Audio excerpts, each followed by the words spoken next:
Right, good morning, ladies and gentlemen.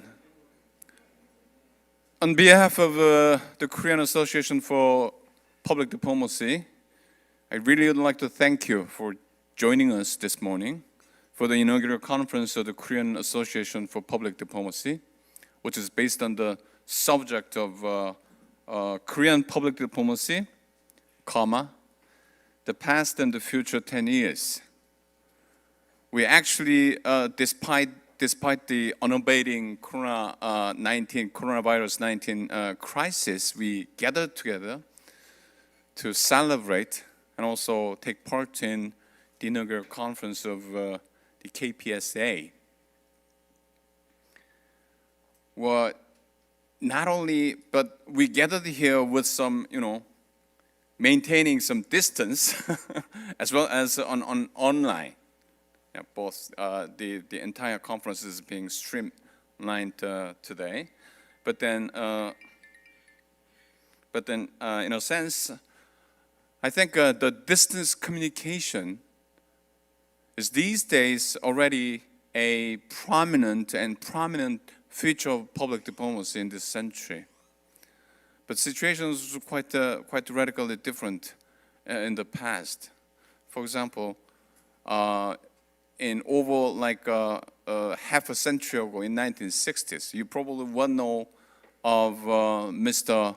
Edward Murrow, who is the renowned American journalist who served also as a director of the United States Information Agency, and who is also, I will say that, an intellectual pioneer in the field of public diplomacy. He actually emphasizes the importance of quote-unquote, the last 3 feet, approximately like a 1 meter distance between person and person. Okay, what does that mean? He actually emphasizes he emphasizes the importance of interpersonal, face-to-face contact. I mean, particularly in international exchange and public diplomacy.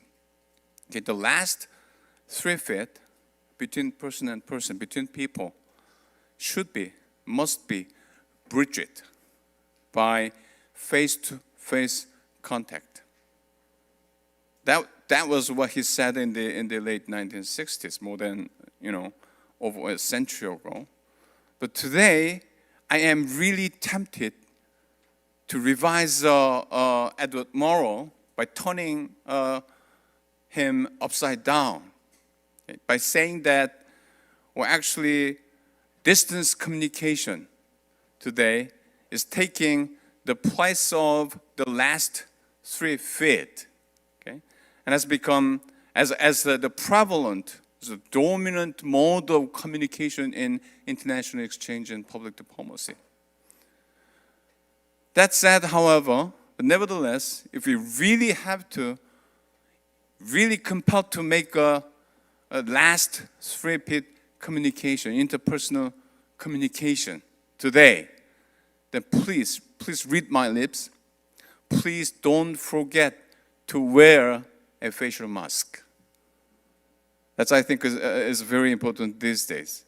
Okay, without much ado, I would like to get started by introducing the first president of Korea Association Public Diplomacy, President Choonghee, the professor of Ewha Women's University, who also served as in the Roh-moo-hyun government, senior secretary to the president of public information.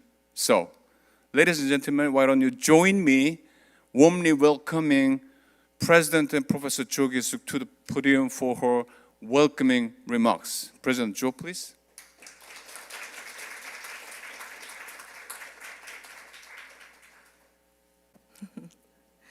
Members of the Korean Association for Public Diplomacy who join us via YouTube Live, greetings to you all. It is a great honor and privilege to host this academic conference today to celebrate the foundation of the KAPD.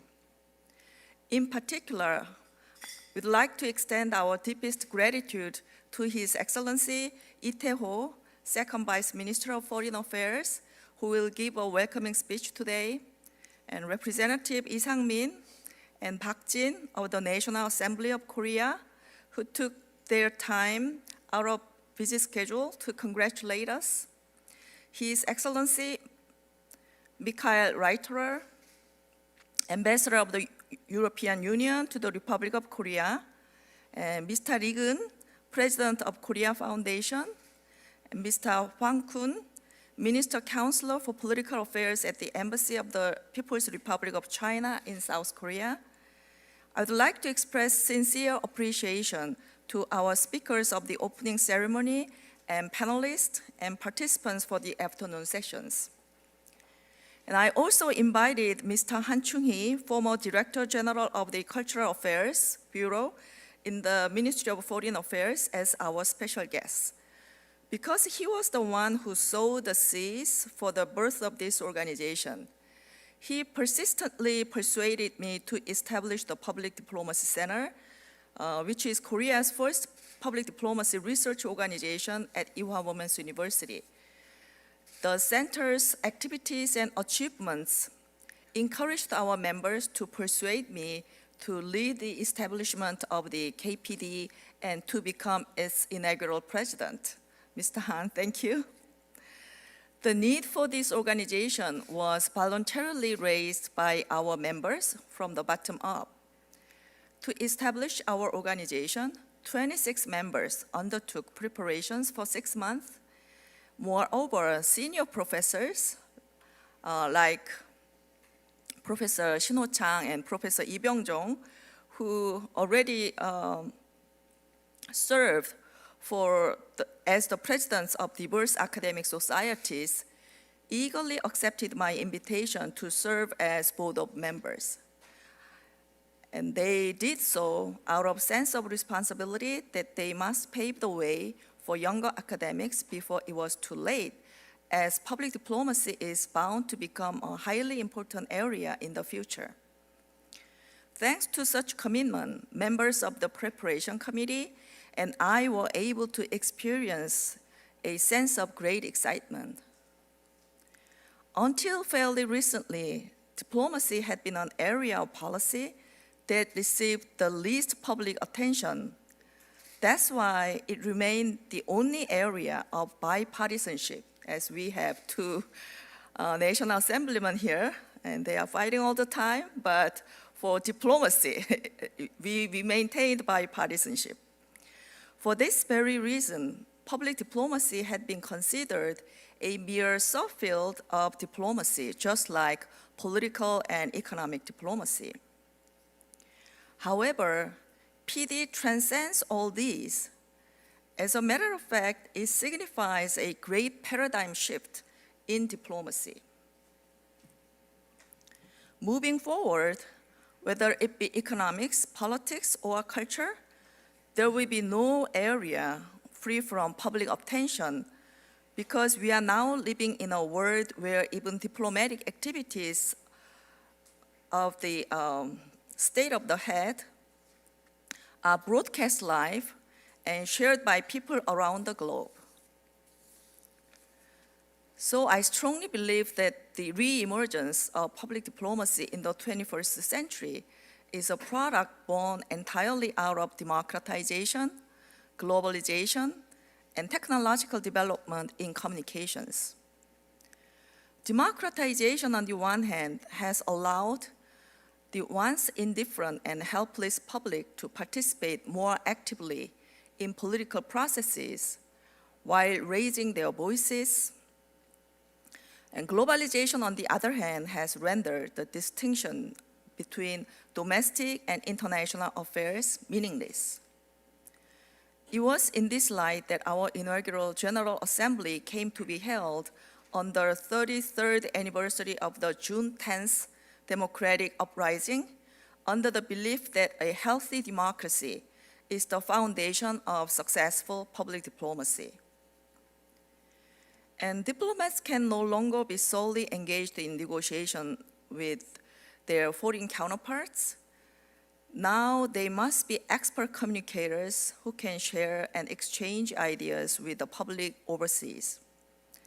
The government alone cannot make public diplomacy a success, it requires concerted efforts by the Ministry of Foreign Affairs, each governmental department, civil society, businesses, and the public. So in addition to accumulating systematic knowledge and theories of public diplomacy, we at the KAPD hope to help resolve conflicts among the central and municipal governments and their overlapping responsibilities.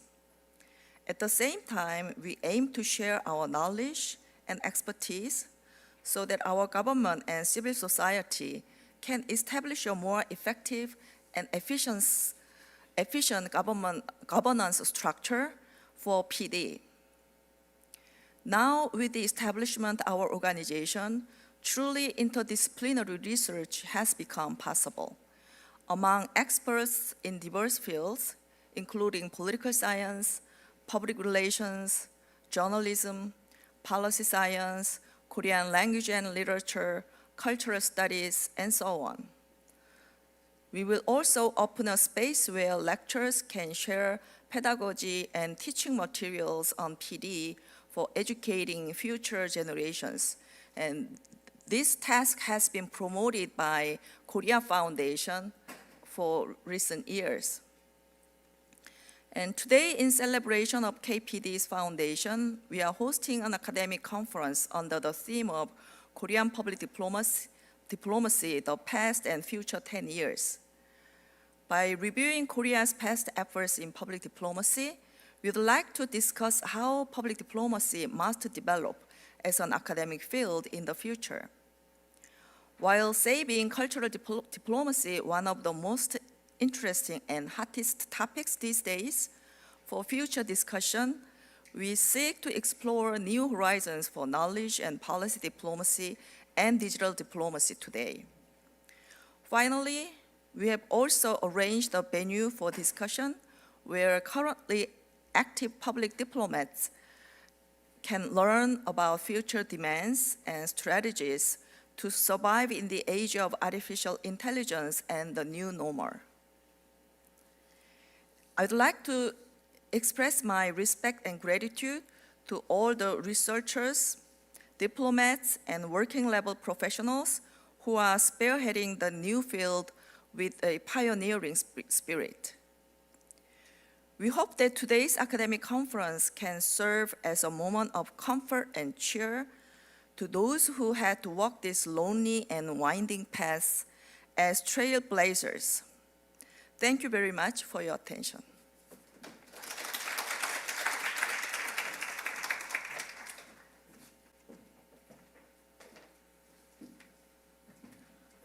Thank you very much, President Cho Kisuk. Well, actually, I would say that the association has been undercooking for years. So without some collective intellectual endeavor, I would say that it would have been impossible to give a birth to Korean Association for Public Diplomacy today.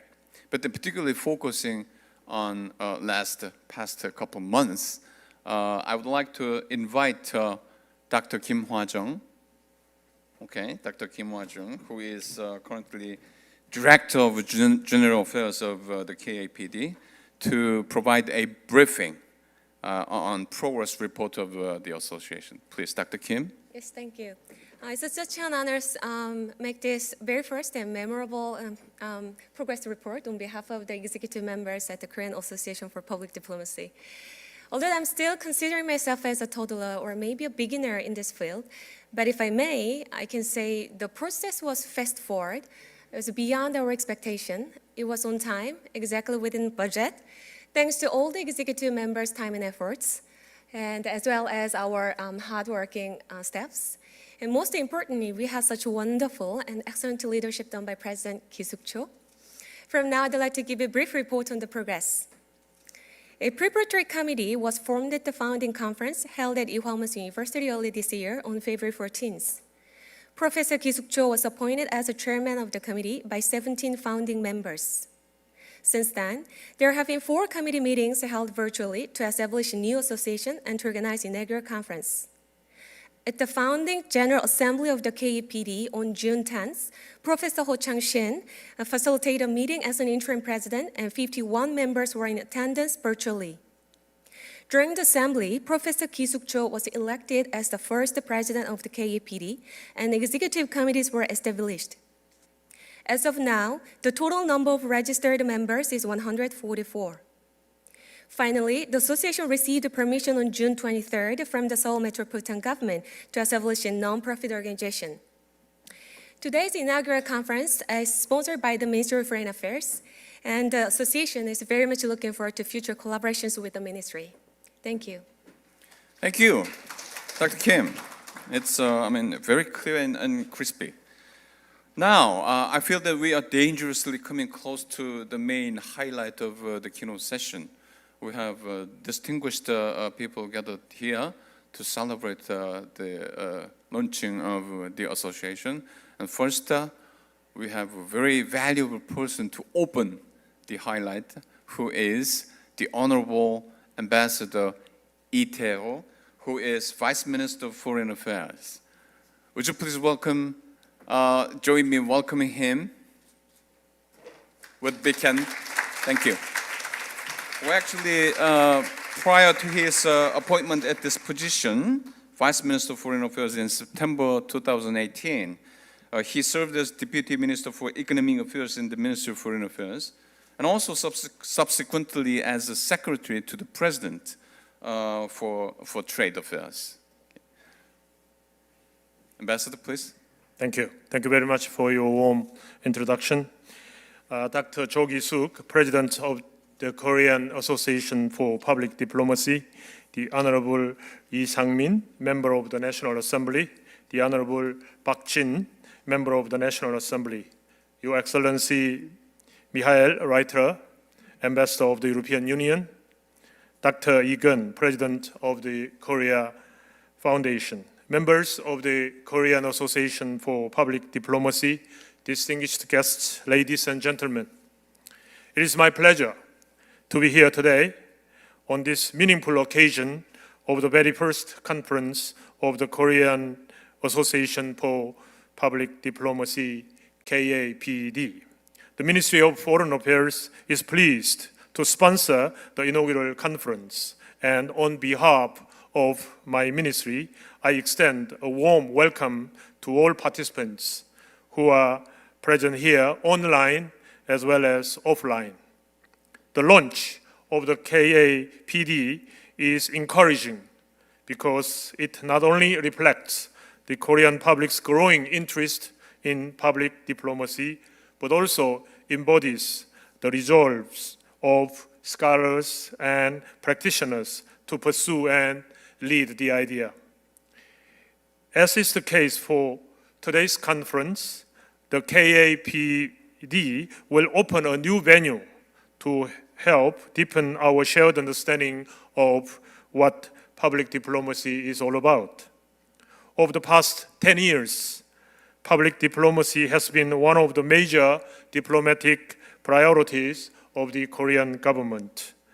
Acknowledging the growing importance of public diplomacy, the government has worked very hard to promote various contents of Korea's soft power, which can be broadly categorized into culture, knowledge, and policy. To effectively deliver these contents, the Korean government has built and expanded the infrastructure for public diplomacy. The organization, personnel, and budget for public diplomacy continued to be on the rise. Among other things, the Public Diplomacy Act, enacted in 2016, provided the government with a solid legal foundation. Without support from the National Assembly, the legislation of this act would have been impossible. The Interagency Public Diplomacy Committee, chaired by the Foreign Minister under this law, played an essential role in coordinating various public diplomacy projects conducted by the central and local governments. And 10 years later, we stand at an unprecedented level. the Korean diplomacy has gone through a sea change in its approach in managing foreign relations. We are now witnessing the outcome of the Korean government's steady efforts to widen its perspective and employ creative means to reach out to foreign public. Even at this moment, Korea's soft power is being further elevated. However, we have just started on this journey. We needed to think hard to explore new ways and means which will help effectively conduct our public diplomacy. As we reflect on the question of the future direction of the public diplomacy, of course, we cannot ignore the impact of COVID-19 because the changes brought by COVID-19 are likely to remain with us for a while. It is for sure that the new normal before us will remain relevant, therefore, to the next 10 years of the public diplomacy. First of all, in this typical time of health crisis, where social distancing has become a new norm of our daily life, we see an opportunity to accelerate our path towards digital public diplomacy. We are pioneering creative ways on digital platforms to reach out to and communicate with the foreign public faster, wider, and more often, while providing substantive and tailored contents. Second, the universal impact of COVID-19 highlighted the importance of sharing and solidarity among members of the international community. Korea wishes to reinforce those key values through public diplomacy. Korea is open to sharing its best practices, information, and lessons learned on various global agenda. Such openness and transparency could be developed into the strengths of Korea's soft power as a country making a difference in a variety of multilateral agenda.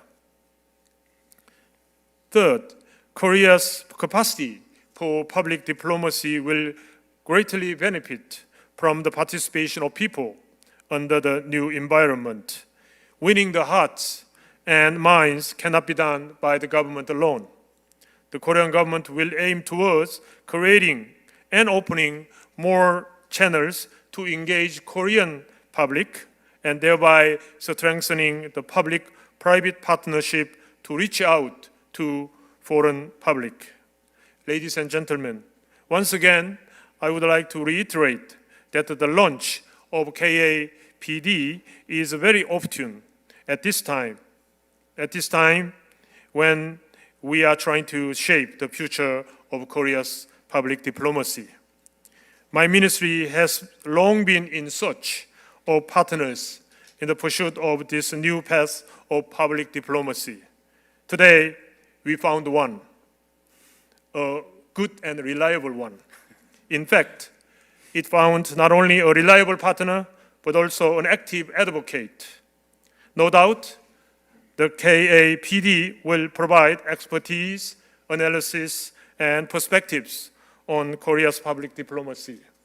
Further, the association will lay out an open floor for the government and people to share opinions and help garner more support for Korea's public diplomacy.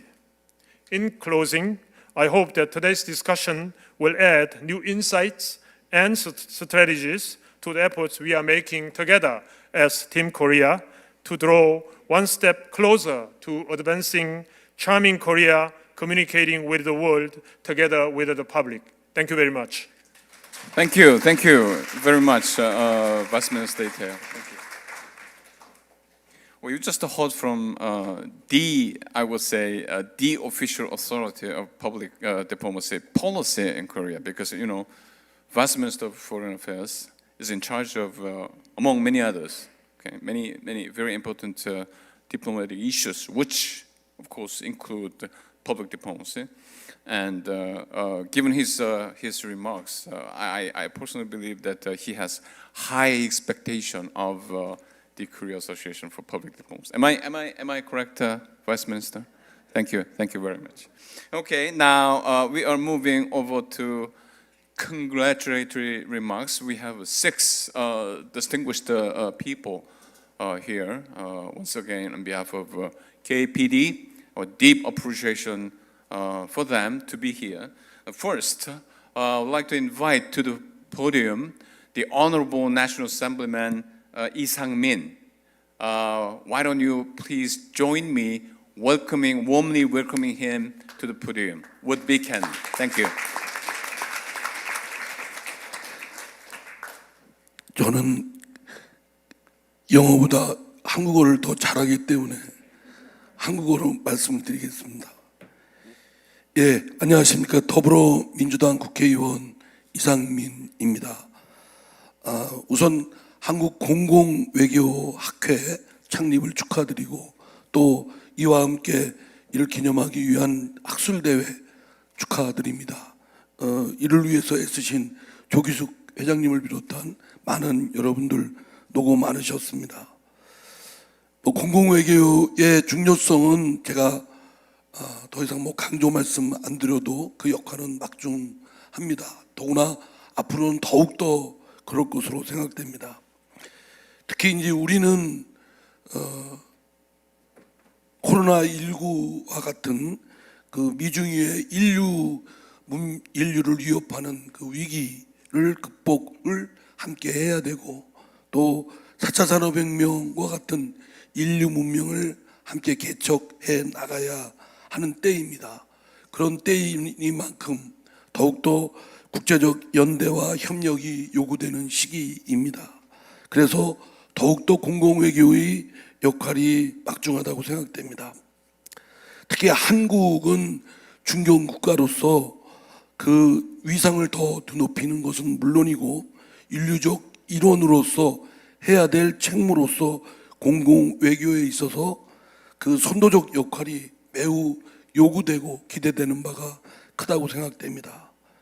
이러한 때에 한국 공공외교가 더욱 확장되고 심화되도록 다양한 분야를 협업하고 융합시킬 수 있게끔 학문적으로 이렇게 잘 협업하시고 또 이와 함께 실천적 방향성도 제시해 주시기 위해서 한국 공공외교학회가 창립된 것은 매우 뜻깊고 또 기대되는 바가 매우 크다고 생각됩니다.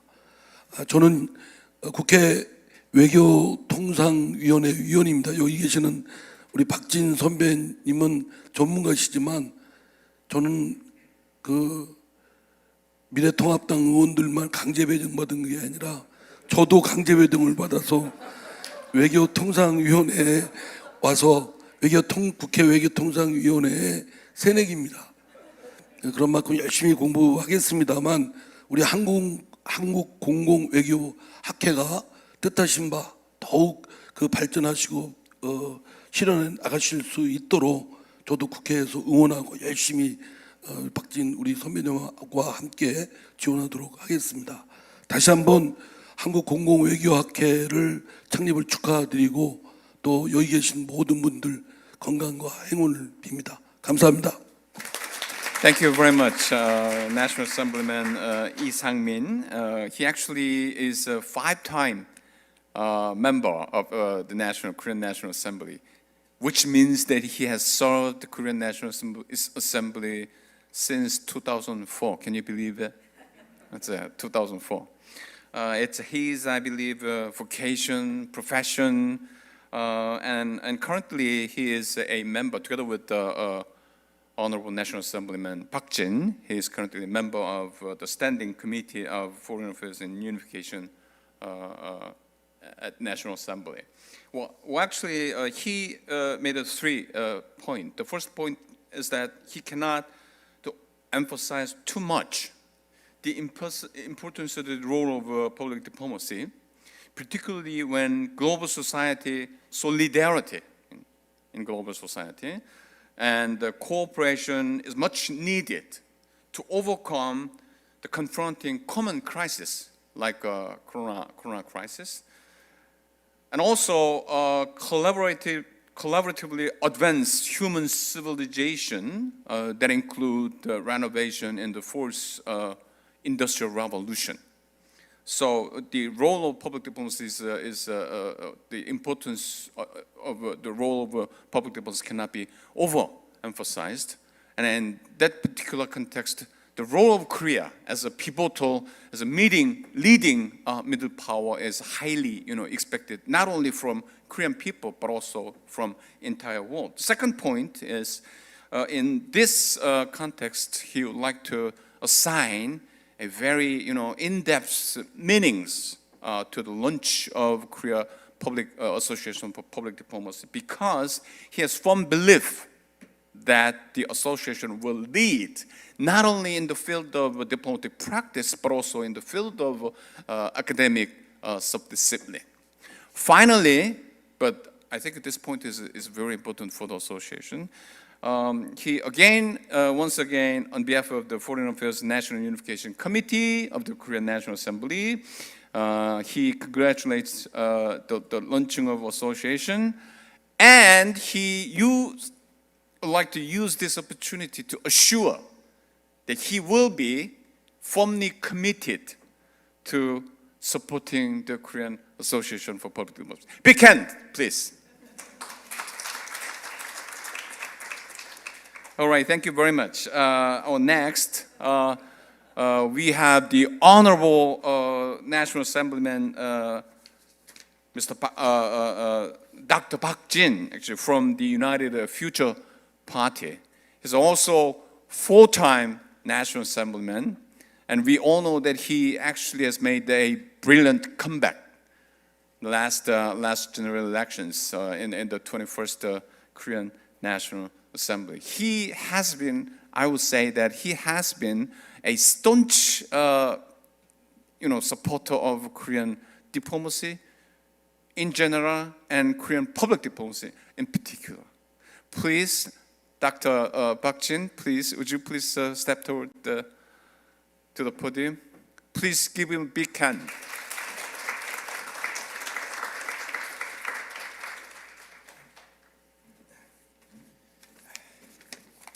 네. 저도 한국어를 더 잘하는데. No, please do it in English. I mean, your English is much better than Korean. 네, 여러분 반갑습니다. Good morning, ladies and gentlemen, and President Kisuk, and distinguished guests, and my good colleague, National Assemblyman Sangmin, and Vice Minister Taeho, and Ambassador Reiterer from European Union. And I see many familiar faces this morning. It is my great honor to attend this great conference to launch the Public Diplomacy Association, Korea Association for Public Diplomacy. I think it's very timely and really very meaningful, because I believe that Korea has now come to a stage where we need to communicate more deeply and widely with the world outside. Korea has gone through many stages of national development, so we were busy dealing with our domestic issues and how to find solutions to the social and political and economic conflicts. But now we need to explain to the outside about who we are and where we are going, and what will be the future of Korea and Asia, and for that matter, the world. So it is not surprising that many young people around the world are mesmerized by the BTS, 방탄소년단, or Parasite. And that itself is a testimony to the transformation of Korea from a poor and desperate country to a country of sending out messages on a global scale. Indeed, from outside, Korea is a successful country. Of course, inside we have lots of problems and issues. Of course, in the National Assembly, we haven't even started to discuss our issues yet. And I was also, like my colleague Lee Sangmin, forcibly enlisted in the Foreign Affairs and Unification Committee. But overall, and I think that Korea is really, in a way, a unique country to send out all these good messages to outside, whether it's human rights or democracy or liberty, gender equality or environment or sports, international development or whatever. In fact, I'm very delighted today, and I told it to President Kisuk, that I came here this morning to meet with all of you because during the last 8 years of my absence from politics, I was involved, I was engaged in public diplomacy myself through the small think tank that I have created called Asia Future Institute, 아시아 미래 연구원. And it was very rewarding for me to visit the countries in Asia, for example, the Vietnam or Indonesia, the Myanmar or Uzbekistan or Kazakhstan or Kyrgyzstan, and to meet with the young people through lectures and seminars and forums and talk shows. And they are all interested in Korea. And they want to know more about Korea, and they want to learn Korean language. And they think that all the boys in Korea look like BTS. So that's amazing. And I think that Korea is a country of attraction. Kind of, we have a magnetism, some kind of a cultural magnetism in our country. And a country of energy, and a country of constant news making, whether it's South Korea or North Korea.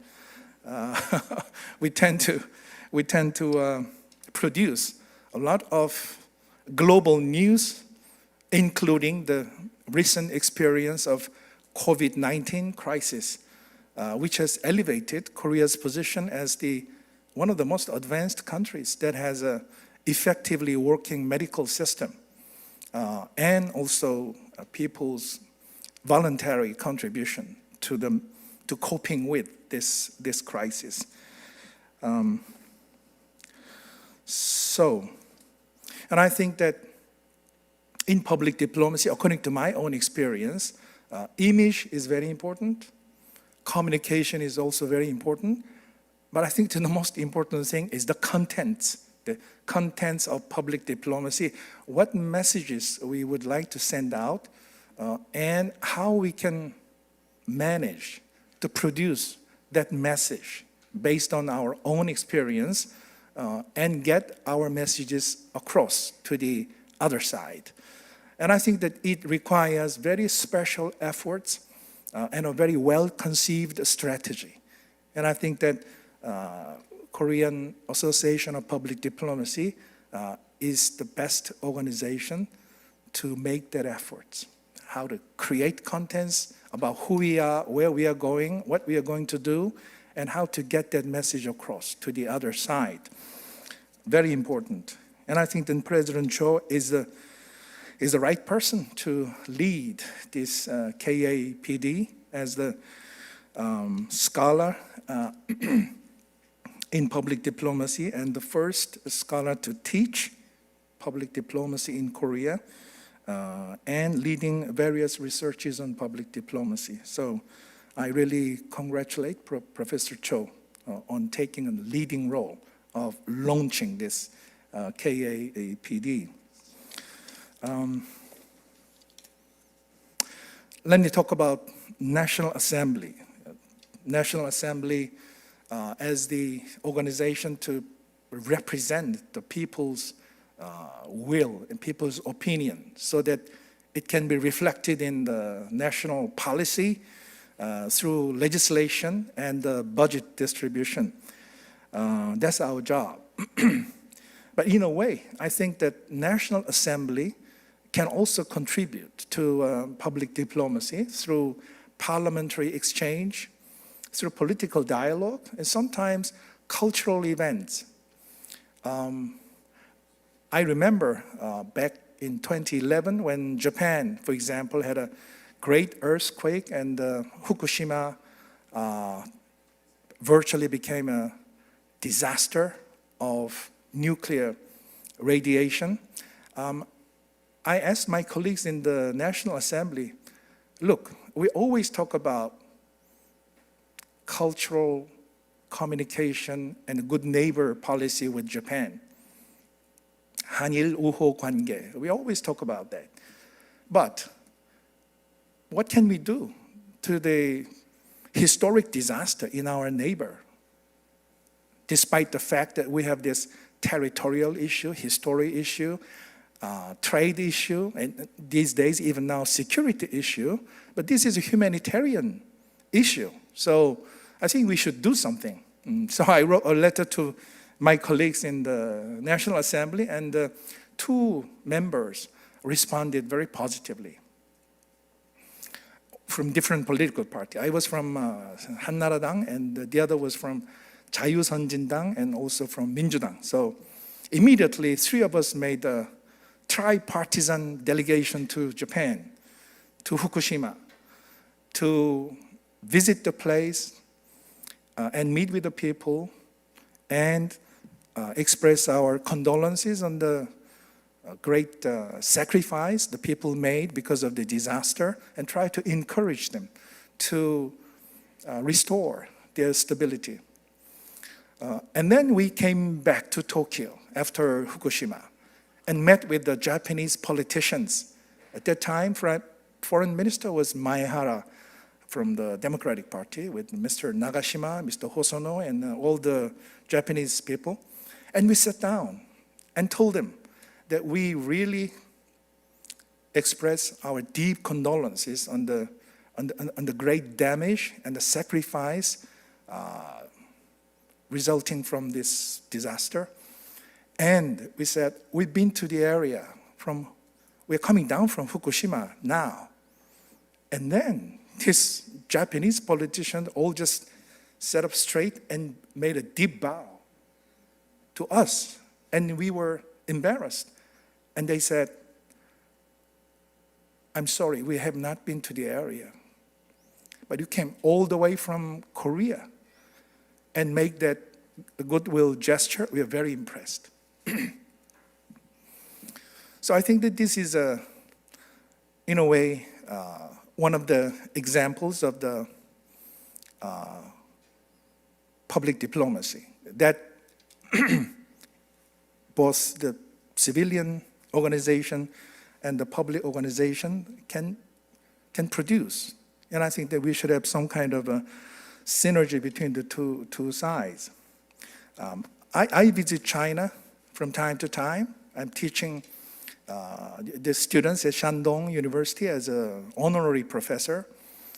So I meet with the Chinese students twice a year. And like students in Indonesia, they want to know more about Korea. These students in Shandong University. It's very close to Korea. Takes only 45 minutes to reach Weihai from Incheon. So close. But we have some communication or contents or the shortages of information that they want to have. So when you talk about China, we talk about Beijing or Shanghai. That's natural. But I think that in order to have a very meaningful public diplomacy, we need to deal with the regions around Korea. For example, China is Shandong. For example, Japan is Fukuoka or Shizuoka. If it is Russia, it's Vladivostok. Rather than dealing with the centers of the country. So many visitations and communication with the capitals of the area. The United States, of course, DC, New York, LA, always we visit there, meet with the people. But what about the states like Wisconsin, Michigan, Texas, Florida, or Arizona? Not many people there even have a chance to meet with the people from Korea. So for them, it's very precious to meet with the Koreans and talk about Korea and try to understand Korea. And I think that's very important. So public diplomacy should not just only focus on the political center of the country, but the regions around. I think it's very important. So let me close my remarks. I would like to congratulate once again this very meaningful endeavor of creating this public diplomacy organization. And I wish that these activities of this organization can upgrade the public awareness of the importance of the public diplomacy. And together with my colleague, Representative Lee Sangmin, we will support this organization on a bipartisan manner in the National Assembly to produce much better image, communication, and contents for the peace and prosperity of the world. Thank you very much. 감사합니다. 네.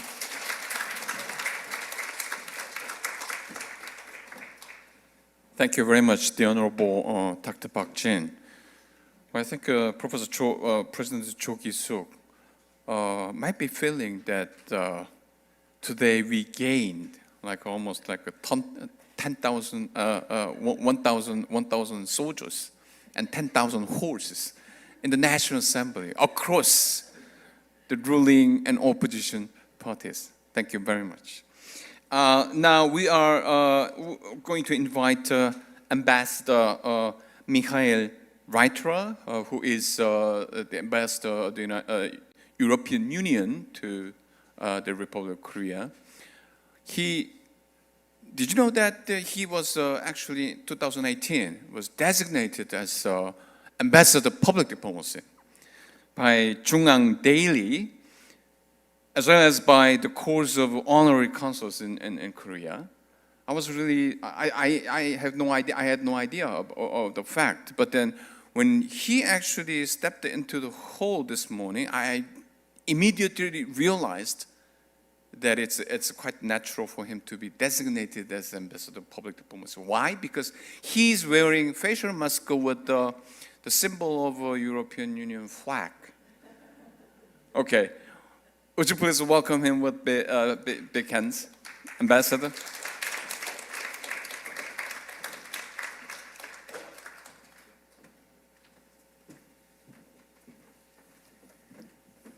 Well, thank you very much for the invitation and the welcome. In the interest of understandability, I will not wear the mask. I'm engaged in public diplomacy as a diplomat, but also as an academic. I spent quite some time in studying that issue. And as it is good for public diplomacy not to give any advice to the host country, I thought I share with you some reflections on public diplomacy and you draw your own conclusions. Public diplomacy is a tool. It needs content. And it cannot replace content. Public diplomacy offers information about policies, interests, goals, and values, and it is part of soft power. Public diplomacy is not propaganda. The best propaganda is no propaganda. Public diplomacy is not a one-way street of information sharing. It is communication, which means a two-way street. Public diplomacy has become multitasking and comprises nowadays areas like classic political diplomacy, trade, economic and financial diplomacy, scientific and educational diplomacy, knowledge diplomacy, cyber diplomacy, digital diplomacy, sports diplomacy, and we could go on. Therefore, the actors of public diplomacy are not only diplomats, members of parliament, but also more and more the public at large. And I think, therefore, having an institution which takes care of the public at large, I think is a very good initiative. Especially as public diplomacy has become even more important in times where communication and the dissemination of information has become essential in fighting COVID-19. In times where wrong information can threaten your health and life. In times where fake news threaten our values and democracy, for instance, through the meddling in elections, the beacon of our democracy. Public diplomacy is, like often in diplomacy, as much listening as it is talking.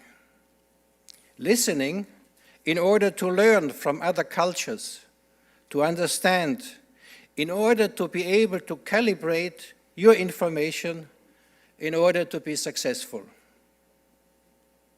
Public diplomacy is the more challenging, and I turn for a moment to my case, when you have to present an idea, ideals, a value system, a way of life, a program, institutions, and not a specific country where you can build on its well-known characteristics, sites, stereotypes. You need not explain, if you are a national diplomat, that the Eiffel Tower is in Paris and Paris is the capital of France. You need not explain that the Brandenburger Tor is in Berlin and the White House is in Washington and people recognize the Sydney Opera.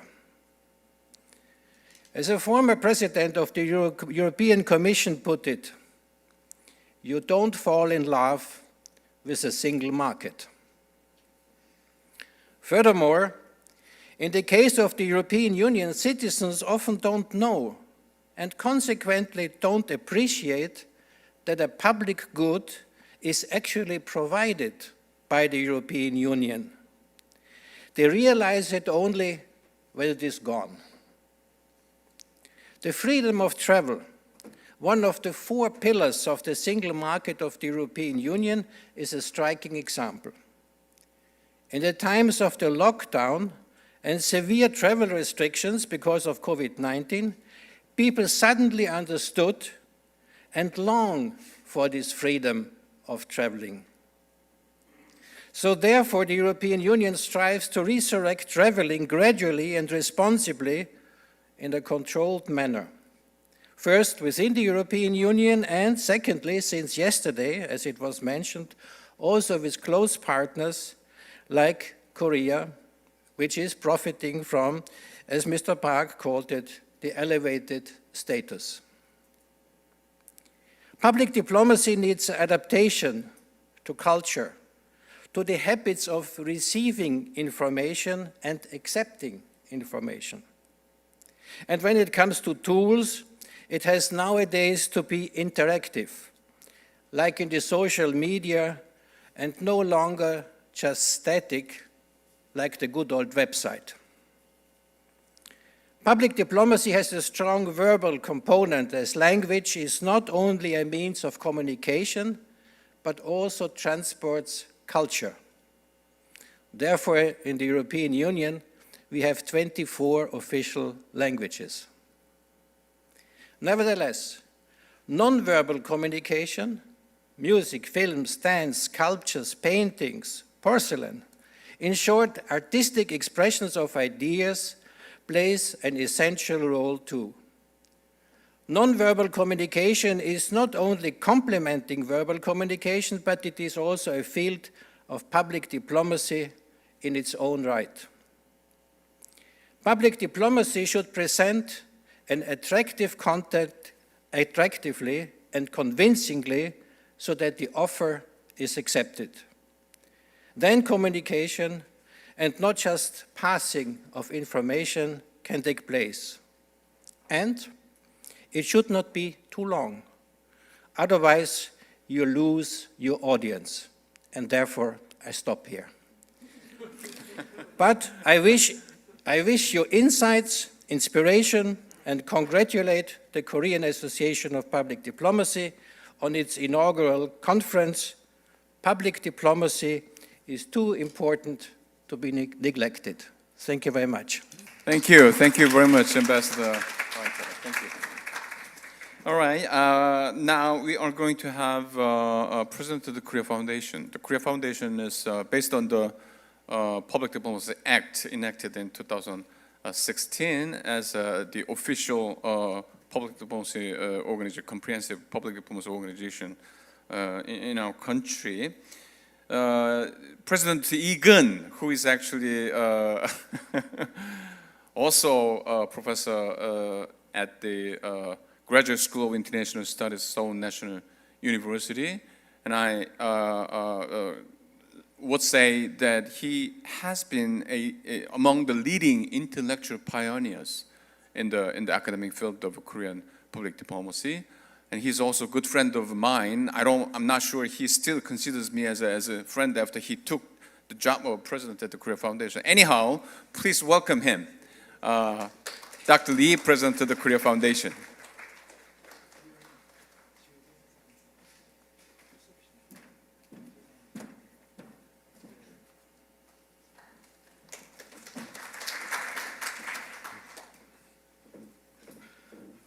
안녕하십니까. 국제교류재단의 이근입니다. Good morning, Professor Kisuk, President of the KAPD, the Honorable Sangmin, and the Honorable Park Jin. I cannot see him right now. The members of the National Assembly of Korea, the Honorable Taeho, Vice Minister of Foreign Affairs of Korea, His Excellency Michael Reiterer, Ambassador of the European Union to Korea, Mr. Fang, Minister, Counsellor of the Embassy of the People's Republic of China to the Republic of Korea, Ambassador Choonghee, members of the Korea Association for Public Diplomacy, distinguished guests, ladies and gentlemen.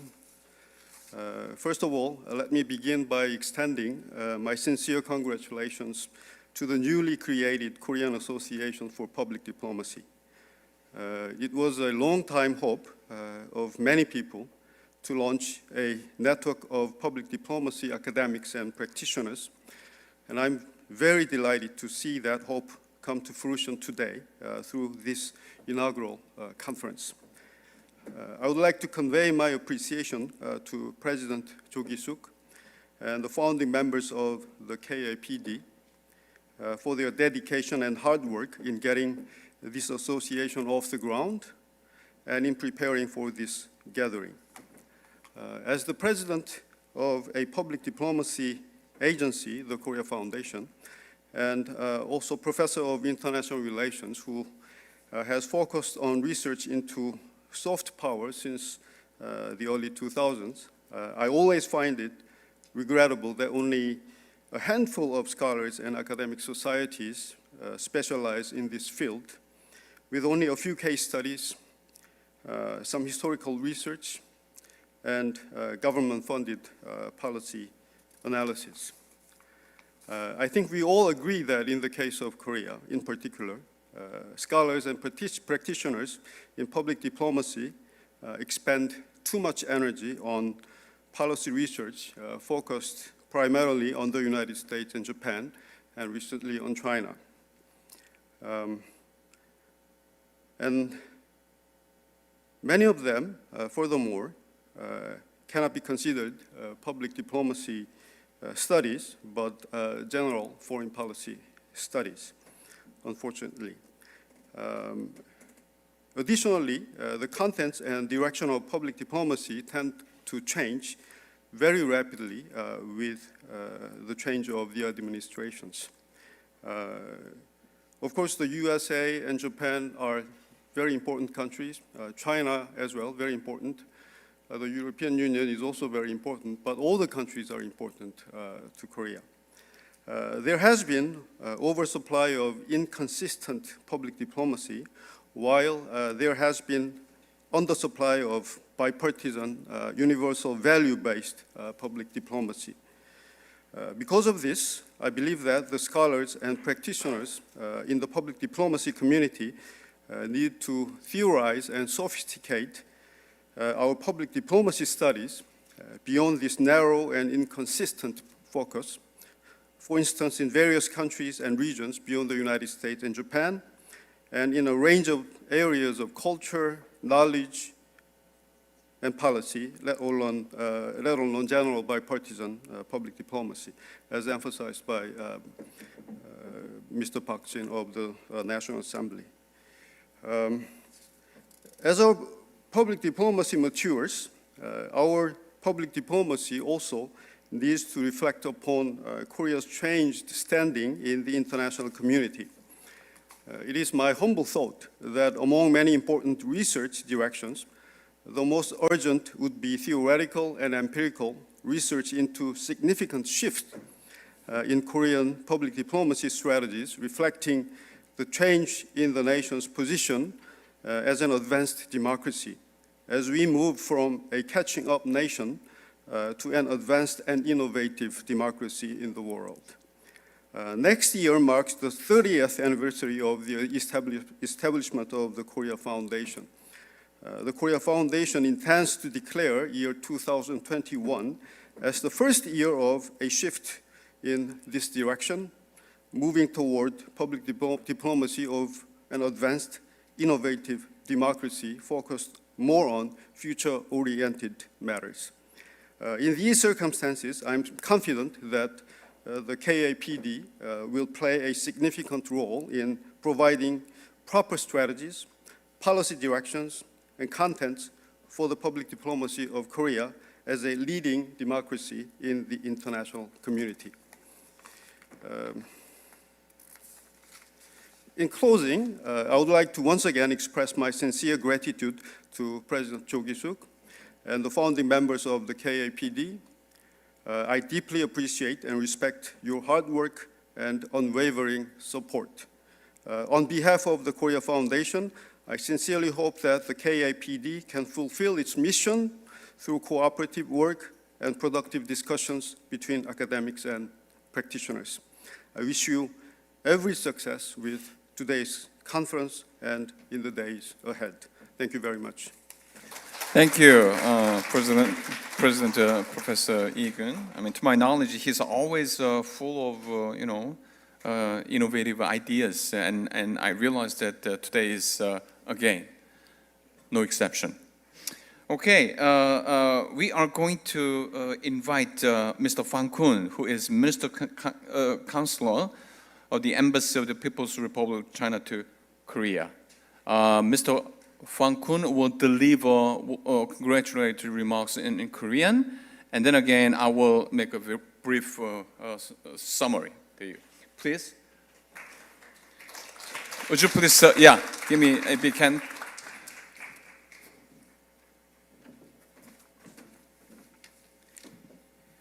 안녕하세요. 제가 한국말로 하겠습니다. 사실 제가 한국말로 출사 드릴 수 있는 것도 한국 공공외교의 성과가 아닌가 생각합니다. 존경하는 조기수 회장님, 존경하는 이태호 차관님, 그리고 라이터리 대사님, 이근 이사장님, 내빈 여러분, 2020 한국공공외교학회 창립 합회의에 초대되어 매우 영광스럽게 생각합니다. 저는 중국 대사관을 대표하여 이번 회의가 성공적으로 개최된 것을 진심으로 축하드립니다. 최근 10년간 한국 외교의 중요한 내용 중에 하나인 공공외교는 지속적으로 혁신 발전해 오고 큰 성과를 거두었습니다. 특히 글로벌 무대에서 빛나고 있는 K-pop, K-movie에서부터 최근에 널리 찬사를 받고 있는 K-방역에 이르기까지 전 세계에서 엄청난 인기를 얻고 있는 한국 문화 그리고 한국 공공외교의 힘은 세계인들의 주목을 받고 있습니다. 축하드립니다. 그 최근 연간 한국 공공외교가 이렇게 빠르게 발전해 올 수 있는 이유는 그 정책 차원에서 충분한 중시와 문화 차원에서의 튼튼한 소프트웨어 기반, 그리고 정사회적 차원에서의 적극적인 동참이 있었기 때문이라고 생각합니다. 사실 저도 제 본인은 바로 한국 공공외교의 수혜자라고 할 수 있습니다. 그 우리 한국 국제교류재단에서 그 코리아나라는 문화 홍보 잡지가 있죠. 1990년대 중반에 그 우리 한국 국제교류재단과 그 중국 사회과학원 그 협력해서 중국어판, 그 코리아나 중국판을 출版하기 시작했습니다. 그때 제가 대학교 4학년인데 그 잡지 번역에 참여할 수 있는 기회가 있었습니다. 이 덕분에 그 한국어를 더 많이 그 알게 되고 또 한국어 실력도 늘었죠. 뿐만 아니라 그때 외무고시 때 특히 면접 시험 때 그런 경험이 있기 때문에 아마 또 큰 도움이 되었습니다. 또 번역을 하면서 그 용돈도 받았죠 그때. 그리고 우리 중한 양국 관계에 있어서도 그 공공외교 분야의 협력도 매우 중요하다고 생각합니다. 지금 우리 중한 한중 양국은 지리적으로 가깝고 경제적으로 융합되며 문화적으로 친근하고 감정적으로도 서로 통합니다. 또한 양국 간 오랜 교류의 역사를 가지고 있으며 많은 우호적인 미담도 대대적으로 전해지고 있습니다.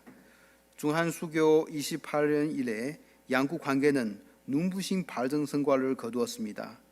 그 정치적으로 상호 신뢰가 부단히 깊어지고 있으며 각 분야의 교류와 협력이 날로 긴밀해지고 있습니다. 중한 한중 간 연간 인적 왕래는 이미 1,000만 명 돌파했습니다. 우리 연간 교회도 3천억 달러 시대로 접어들었습니다. 코로나19 상황에 맞서 양국은 서로 도와주고 합동 방역 체제와 인적 왕래를 편리화하기 위한 신소 통로를 제일 먼저 설립 개통하여 각각 자국의 정령병 사태를 안정시키는 동시에 국제 무대에 모범을 세웠다고 말할 수 있습니다. 국가 간의 교류는 민간 교류의 친밀도에 달려 있다는 말이 있습니다. 앞으로 중한 한중 양국은 사회 각계 인사들의 공공외교 동참의 열의를 적극적으로 키우면서 양국 간 과학, 교육, 문화, 보건 등 분야에서의 교류와 협력을 계속 이어갈 수 있으면 합니다. 양국 간 정당, 지방, 언론, 학술, 민간단체 간의 우호적 왕래를 확대하여 양국 국민들의 상호 이해를 촉진해서 중한 우호가 양국 국민들의 마음속에 뿌리 내리게 할 수 있으면 좋겠습니다. 중국은 한국과 함께 중한 한국 간의 한중 간의 이의, 책임, 운명 공동체를 만들어 중한 관계의 더욱 아름다운 내일을 맞이할 수 있도록 끊임없이 개척하고 함께 노력하기를 희망합니다. 다시 한번 한국 공공외교학회의 창립을 축하하고 이번 하술회의 성공을 기원합니다. 감사합니다. Thank you very much, Mr. Fang. I mean, I was really amazed that he's fluent Korean language. Well, he actually made 4 points. First point is that, among others, he highly appreciates the progress of Korean public diplomacy, which include not simply K-pop and K-movie, but also more recently, the Korea's response to coronavirus-19 crisis. Okay? The second point is that, I mean, he also see some success factors behind Korea's brilliant performance in the field of public diplomacy. What include great government policy, first of all, and second, very the cultural in-depth, deep cultural soft power, and then thirdly, but not lastly, civic participation. And the second point is that it's very interesting. He is saying that he himself is a beneficiary of Korean public diplomacy. because back in 1990s, when he was a college student, he had a chance to participate in translating the magazine Koreana, published by Korea Foundation, of course, into Chinese, which actually helped greatly him learning, not only learning Korean language, but also understanding Korean, and eventually helping him pass the foreign servant recruitment exam. So in that sense, he is a great beneficiary of Korean public diplomacy. And the third point is that the Korea-China bilateral relations for the past 30 years since the establishment of the diplomatic relationship has progressed greatly for the past 2 decades. You know, for example, the people-to-people exchange reaching almost like 10 million. Is it correct? Yeah, 10 million, and the bilateral trade amount reaching 300 billion US dollars. Last but not least, his final point is that quoting the saying that the interstate relationship, interstate exchange relationship greatly depends on people-to-people exchanges. In that, context, he would like to really hope and see the bilateral relationship between the two countries widen and deepen in a variety of fields like science, education, culture, even health, public health. Okay. And also the inter-state cooperation over in the field of political parties, subnational governments, media and journalism, and of course, academia. Once again, my deepest congratulations on the launching of a Korean Association for Public Diplomacy. Thank you. All right, last but not least, we have Mr. Han Choonghee, who is former ambassador and foreign policy advisor to the Speaker of the Korean National Assembly. You know, I have to say this. I mean, I have a very personalized memory and impression of Ambassador Han Choonghee. That I think is back in early 2010 when he was serving as Director General of Cultural Affairs. At the time, I mean, now we have the Bureau of Public Diplomacy and Cultural Affairs, but then at that time the title was the Bureau of Cultural Affairs at Ministry of Foreign Affairs. He actually, that's what, in the early 2010s, I mean, he was at the forefront of Korean public diplomacy as a field commander. But my impression is that he's not wild and tough. He's very gentle, intellectual, resourceful, but at the same time, very firm field commander of Korean public diplomacy. So, Ambassador Han, would you please come up to the podium?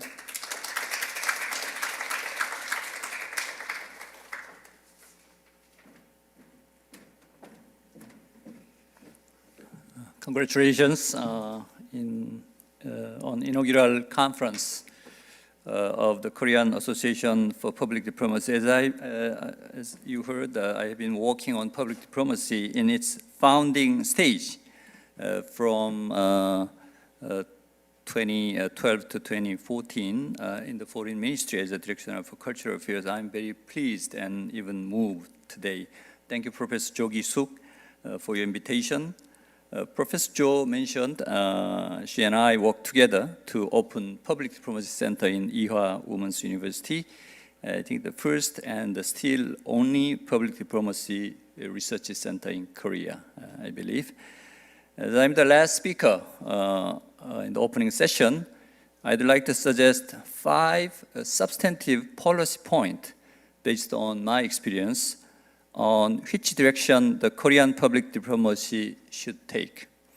Number 1, Korea should play a more active and constructive role on the issues surrounding the Korean Peninsula and make efforts to converge and narrow down the different perceptions of the regional powers in this regard. Traditional hard power approach has been largely shifted to the soft power one. The reputation, image, and perception of the regional leaders, senior officials, parliament, media, and think tank play an important role in shaping that country's foreign policy toward the Korean Peninsula. Next generation Korean American and the United States can also play a bridging role between Seoul and Washington. In almost all major issues in Northeast Asia, such as North Korean nuclear issue, US-China relations, US-North Korea relations, and Korea-Japan relations, and Korea-China relations, perception matters. Therefore, public diplomacy, I believe, is critical in dealing with the geostrategic change in the region. Republic of Korea should continue to explain that the Republic of Korea is the direct party to North Korea related and Korea Peninsula related issues. During my service as a Deputy Permanent Representative to the United Nations, Republic of Korea participated and spoke in all UN Security Council meetings on North Korea. As they say that the future of Syria is determined by the Syrian people, we can say that the future of the Korean Peninsula should be decided by the free will of all Korean people. I believe which is a very important principle as well as a desirable perception in the region. Two, we need to share our stories and narratives on a full-fledged democracy, open society, and economic success with developing countries without any condition. Korea's strength is a free and liberal democracy and market economy and open society that respects universal values like human dignity, human rights, and rule of law. Korea's Corona-19 response demonstrates an excellent national health system with good and open governance, advanced technology, and innovative entrepreneurship, together with a sense of community. Korea will continue to tell people in the world the importance of open and inclusive institutions, good governance, and rule of law. Three, Republic of Korea should be perceived as one of the leading countries in advancing global values. Korea should and will continue to engage and speak up on global issues such as the pandemic response, multilateralism, sustaining peace, sustainable development goals, climate change, human rights, and global citizenship. Korea should be perceived as an active player for a more peaceful, tolerant, just, and inclusive world, as already proven in many different global initiatives like G20 and Nuclear Security Summit.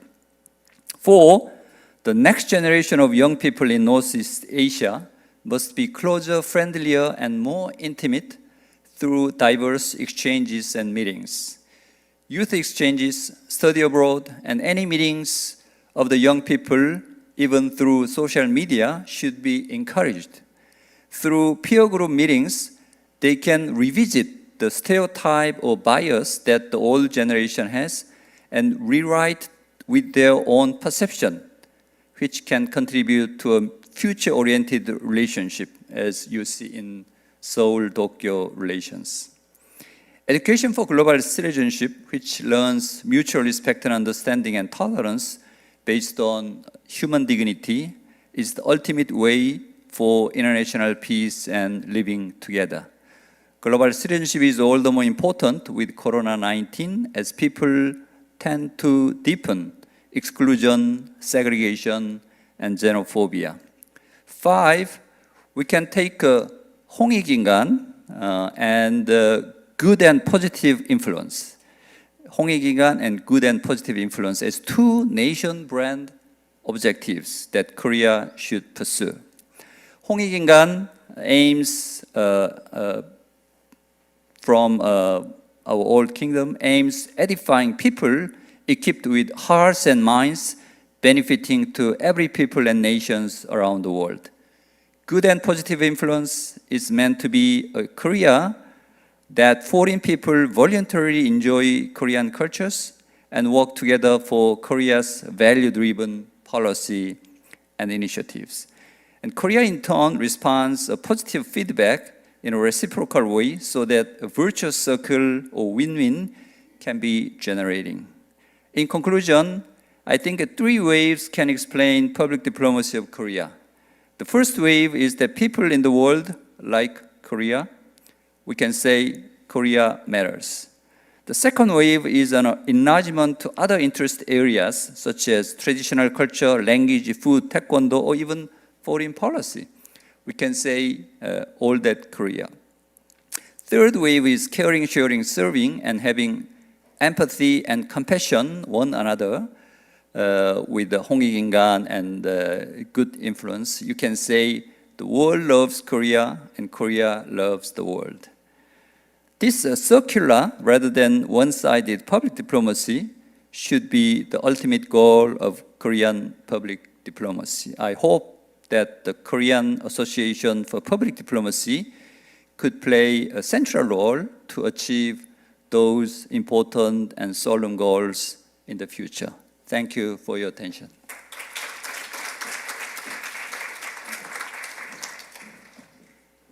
Thank you very much, Ambassador Han Choonghee.